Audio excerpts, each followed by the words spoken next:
In the previous lectures, we were working on our NFT minting dapp with Truffle, Solidity, OpenZeppelin, and React.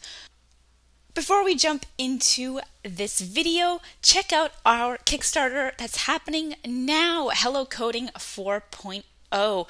You can pledge and get tons of content all about blockchain and more. We built out our React project from scratch with Truffle as well, and we built a smart contract for minting NFTs.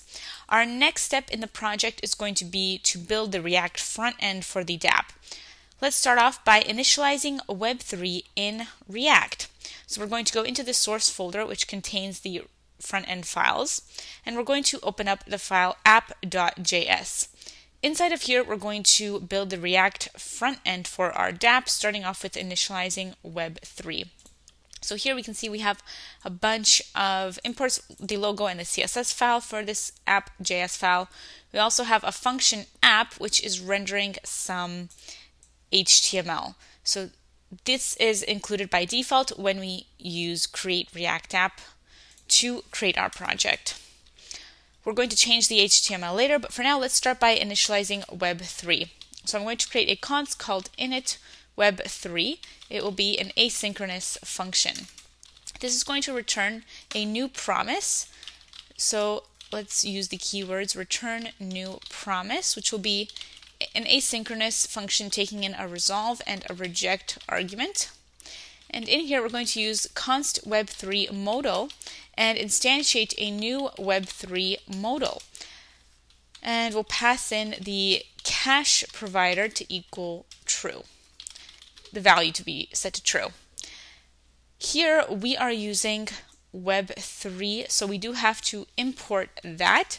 We're going to import the Web3 modal from Web3 modal, which is a package that we'll have to install. So let's go into our terminal app, and inside of our project, we need to install Web3 modal and other packages. So I'm going to call npm install at material UI/core, as well as ethers and Web3 modal. These are the packages that we'll need for the front end portion, and we can install more at any time. So at the top of our file, we've imported Web3 modal. We're also going to import ethers and contract from the ethers package.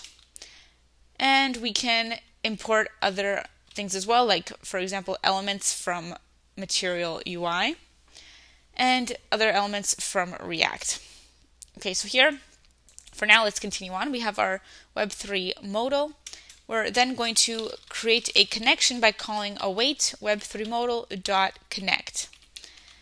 Then we're going to get the provider with new ethers.providers.web3 provider, which takes in a connection as an argument. Then we're going to get the chain ID from the provider, so we'll await provider.getNetwork. Each network has a unique chain ID, like the Robsten or the mainnet. And we can use that chain ID or log it out if we're interested. Then we're going to get the signer using provider.getSigner. And we'll create a const contract instantiating a new contract. Here we'll have to pass in our deployed contract address, which we're going to get later once we've actually deployed our smart contract. So more on that later. We can just have this placeholder for now. We'll also need to pass in an ABI and a signer. So here we are going to need these three arguments in order to instantiate a new contract, which comes from ethers. Now, how do we get this ABI? This ABI we are going to grab, can define it as a const ABI, and we're going to require the parent folder /artifacts/contract/color token.json. So the current file is app.js. The parent folder is source. Currently, we can't see any artifacts/contract/color token.json in source. That's because this will appear in source once we deploy the contract. At that point, we'll also get the deployed contract address. So how do we deploy a smart contract? Well, coming up next, we can work on that in the next lecture.